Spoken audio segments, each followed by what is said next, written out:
You ever get that gut-wrenching feeling after you splurge on a cheap plasma cutter, only to find the machine sputters, the torch dies on the first cut, and you're left holding a pricey piece of junk?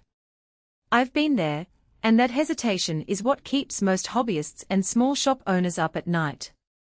The fear of wasting money on a budget model that can't handle a quarter-inch steel plate is real, and it's why I spent a good few evenings reading forums, watching YouTubers, and scrolling through Amazon Q&As before I even lifted the box. Link is in the description if you want to check the product details on Amazon. The Lincoln Electric Store's 2060 amp inverter plasma cutter landed on my radar because it promises the kind of power you'd expect from a professional unit, but at a price point that feels more like a serious hobbyist's budget. The first thing I wanted to know was whether it actually delivers the clean, consistent edge that makes a cut look like it was done by a pro, or if it's just another overhyped gadget that will make you wish you'd bought the next higher-priced model instead. The answer, after a day of real-world testing, is that it sits in a surprisingly sweet spot provided you're clear about what you're cutting and how you plan to use it. Let's start with the setup. The cutter is an inverter-type machine, which means it runs on a lightweight transformer and can be plugged into a standard 110-volt outlet. That alone is a big win for anyone who doesn't have a dedicated 220-volt shop circuit.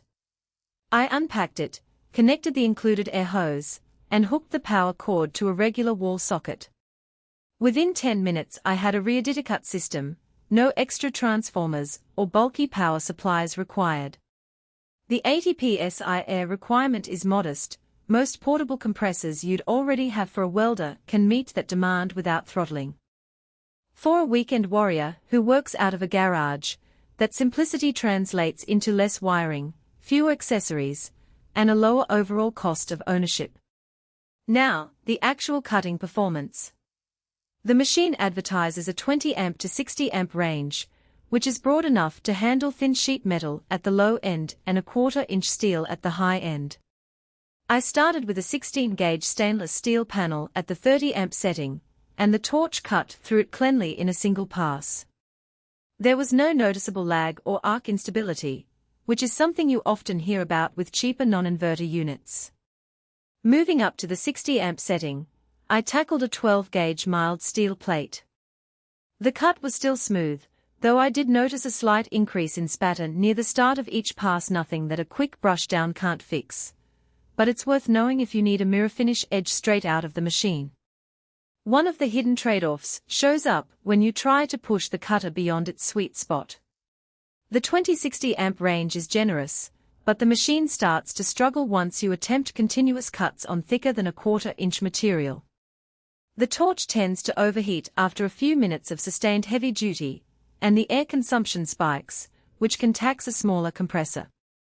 In practice, this means the cutter is excellent for most hobbyist projects, fabricating brackets, repairing rusted panels, or making custom art pieces, but if you run a full-time metal shop that cuts half-an-inch plate all day, you'll probably feel the limits after the first week. Another practical point is the occupational health and safety angle. Lincoln Electric has built its reputation on safety features, and this unit is no exception. The torch includes a built-in safety interlock that prevents the arc from firing unless the trigger is fully depressed, which reduces accidental startups.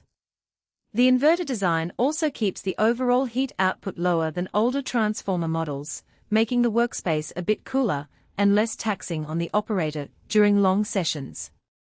For anyone who's worried about fumes, you'll still need a proper ventilation system, but the lower heat footprint helps keep the ambient temperature down. Who should buy this cutter? If you're a serious DIYer, a small shop owner, or a contractor who needs a portable, reliable plasma cutter for occasional structural work, this is a solid match. The ability to run off 110 volts means you can take it to job sites without lugging a generator, and the 2060 amp range covers the majority of typical sheet metal tasks. It also appeals to educators and makerspaces that need a machine that's safe, easy to set up, and not going to break the bank after a few weeks of use.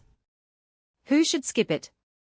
If your day-to-day involves high-volume production, cutting thick plate non-stop, or you need a cutter that can run at 120 amps for specialty alloys, you'll likely outgrow this model quickly. In those scenarios, the initial savings evaporate once you have to upgrade to a more robust system. Likewise, if you already have a dedicated 220-volt shop and a high-capacity compressor, you might find the 80 PSI requirement a bit limiting, and you could be better served by a larger inverter cutter that can handle higher air